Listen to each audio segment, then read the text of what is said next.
day everyone! I am Kaislyn M. Francisco, Pantawid Pamilyang Pilipino Program Project Development Officer 2 for Civil Society Organizations Partnership.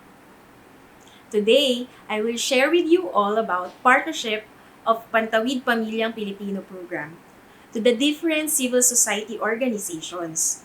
I will discuss to you the overview and definition of partnership with civil society organizations, types of partnership, framework of partnership, and guide in partnering with CSOs. To start, let us see the basis of CSO partnership in the government system. First is the 1987 Philippine Constitution, the legal framework for the CSOs. The 1987 Constitution of the Philippines, forged and shaped in the aftermath of the 1986 People's Power Revolution. It clearly recognizes the participation and empowerment, including the important role of civil society organizations. This may be seen in several provisions of the Constitution, most prominently the following articles. First, under Article 2, Section 23. It states that the state shall encourage non-governmental, community-based, or sectoral organizations that promote the welfare of the nations. Second is the Article 13, Section 15. It states that the state shall respect the role of the independent people organizations to enable the people to pursue and protect within the democratic framework their legitimate and collective interests and aspirations through peaceful and lawful means. And under Article 13, Section 16, it states that the right of the people and their organizations to effective and reasonable participation at all levels of social, political, economic, decision-making shall not be abridged. The state shall, by law, facilitate the establishment of adequate consultation mechanisms. With these legal frameworks of civil society organizations, the government also realizes the importance of the civil society organizations to ensure the resiliency and the transparency of the Pantawid Pamilyang Pilipino program, as this was observed in ASEAN countries. With this, the DSWD Memorandum Circular Number 7, Series of 2012 was created, which provides framework on the engagement with civil society organizations on the implementation of the DSWD Social Protection Program. This framework seeks to provide a system for cooperation to ensure faster, better, and smarter delivery of services of the core poverty reduction programs of the department, and to institutionalize transparency and accountability mechanism. The Pantawid Pamilyang Pilipino program is one of the poverty alleviation programs of the department. With its institutionalization as RA 11310, it still recognizes the vital roles of the CSOs in its implementation. Under Section 15, CSOs will be part of the national and regional advisory councils. And under Section 16, Independent Monitoring Committee will be composed of representatives from the private sector and civil society organizations to complement the monitoring activities of the DSWD and provide feedback for appropriate action. As the Pantawid program continues to build and strengthen partnership with civil society organizations, I will detail to you the different partnership we have in the program.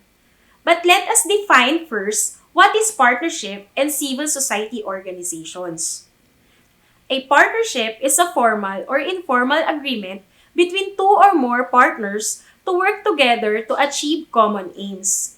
Through partnership, government agencies and private organizations with common goal work hand in hand to share expertise and resources. With this, their delivery of programs and services will be exhausted or maximized for all, and the duplication of programs for the beneficiaries will be avoided. Now that we have an idea regarding partnership, let us define what are civil society organizations. Civil society organization refers to a wide array of non-profit and non-governmental organizations or NGOs, community groups, labor unions, indigenous groups, charitable organizations, faith-based organizations, professional associations, and foundations that may have a presence in public lives. It can be through delivery of organizations' missions like feeding program, medical mission, educational assistance, and the like. It can also be through expressing the interests and values of their members through community activities and advocacies based on ethical, cultural, political, scientific, religious, or humanitarian considerations. Simply, it is a private sector group or individual which has a development cooperation goals or mission. NGOs is sometimes used interchangeably with CSOs, but NGO should be properly understood as a subset of civil society organizations involved in the development cooperation. CSOs represent a variety of organizations through which citizens associate with one another. They are comprised not only of NGOs but also trade unions, community-based organizations, and people's movements. These groups operate alongside and interact with the state and play a valuable role by articulating and defending the rights and interests of the citizen. With the CSO's valuable role in defending the rights and interests of the citizens, the DSWD Pantawid Pamilyang Pilipino program partnered with the civil society organizations with the following objectives. First is to guarantee the transparency and performance of the Pantawid Pamilyang Pilipino program, as the partner CSOs are actively participating at all levels of the program implementation, particularly in disseminating of the right information and providing support to the program as they also advocate the program concept and conditions. Second is to ensure the resiliency of the program by complementing CSO's services and interventions with the Pantawid Pamilyang Pilipino program trust and goals. The CSOs can provide the gaps or other needs of the beneficiaries in improving their level of well-being, in which we know for a fact that the program only provides grants for education, health, and nutrition, and conduct of family development session. With the help of the civil society organizations, other indicators for socio-economic development will be provided. And through collaboration with the civil society organizations, the program will be resilient in addressing the gaps in improving the well-being of the beneficiaries. Third, and the last objective is to build the community participation and development among private sectors or the CSOs. As we are building a community participation and development among civil society organizations, let us see the types of partnership we can commit. There are two types of partnership. First is the funding engagement. It is a partnership wherein an organization undergoes a selection process through submission of financial and technical proposal for government fund transfer. It is an engagement that involves fund. Second is the voluntary engagement. It is a partnership between two parties that shares expertise without financial involvement. In the DSWD Pantawid Pamilyang Pilipino program, we can only enter into a voluntary partnership. Now, let us proceed on the different voluntary partnership that we have in the Pantawid Pamilyang Pilipino program by detailing it with the partnership framework or the DSWD Memorandum Circular Number 7 Series of 2012. First partnership framework is the Bantay, wherein the DSWD and partners cooperate in implementing projects and activities geared towards fighting or preventing corruption. It includes CSO's report to municipal staff on any issues and/or grievance concerns relating to the program implementation, such as misbehavior of the beneficiaries, ineligibility of households, imposing additional conditions, non-provision of health and education services, collection of any kind, and unethical behavior. It was duly noted to partner CSOs that their report or complaints will be confidential so they may not be hesitant to report any grievance concern about program implementation. The second framework is the tulay, which is the feedback and referral of the interventions that can address issues or gaps on the program. This includes the CSO's regular attendance in the conduct of municipal, provincial, and regional interagency committee meeting. In these activities, the CSOs are given opportunity to participate in the program planning and policy making, and in the delivery of social services to our Pantawid Pamilyang Pilipino program beneficiaries through their feedbacking and referrals.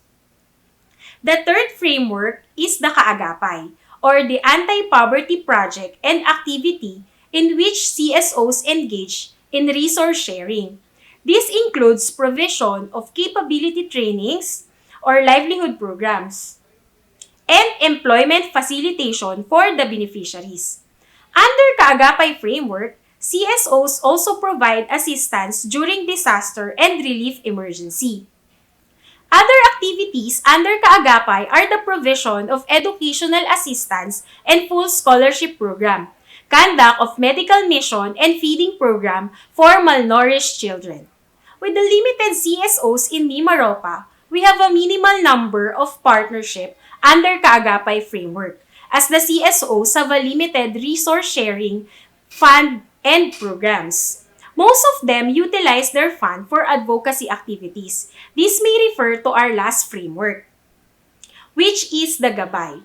It is a mechanism of extending technical assistance. This framework is intended to enhance technical capacities of DSWD staff and or direct service workers utilizing the expertise of the partner NGOs or CSOs on a required program area needing technical assistance. It includes CSO's conduct of family development session, and it is the most common engagement of the CSOs in the Pantawid Pamilyang Pilipino program. Through this partnership framework, the municipal staff can maximize their time for case management. With all the mentioned volunteered support and assistance of the CSOs to the Pantawid Pamilyang Pilipino program, let me share with you our CSO engagements in Mimaropa. We do have a small number of existing CSOs in Mimaropa compared to National Capital Region, which has almost 100 plus CSOs. So we just maximize the available potential CSOs in our region, knowing that they could have a great contribution in achieving the program targets and goals. For accomplishments and activities, considering the suspension of family development session conduct and other mass gathering activities due to COVID-19, the CSOs were not able to deliver their partnership commitment with the program.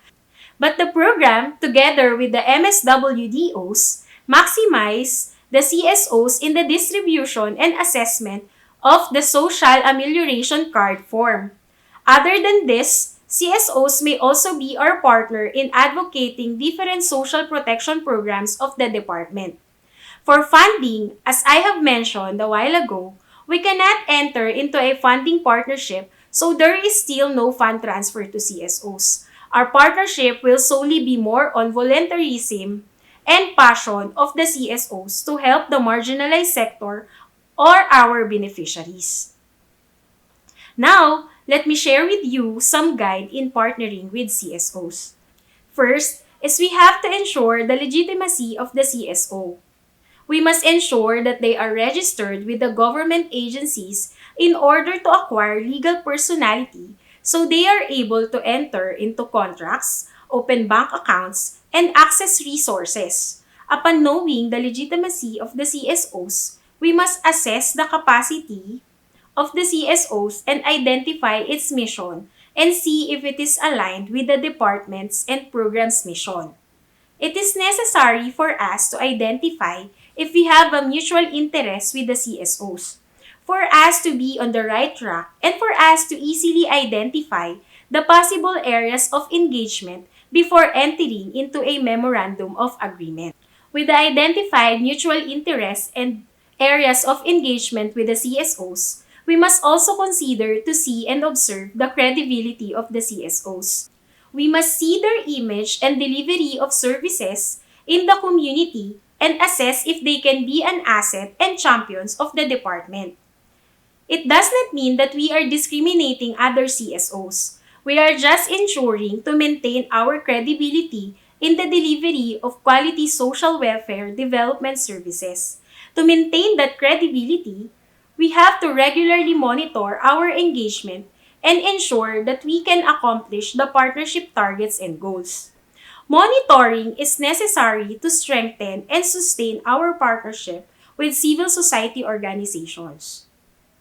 So that concludes my presentation. I am hopeful that you have appreciated the importance of partnership with civil society organizations in the Pantawid Pamilyang Pilipino program implementation. Starting today, be part of the building and strengthening partnership with CSOs. Have a great day, everyone!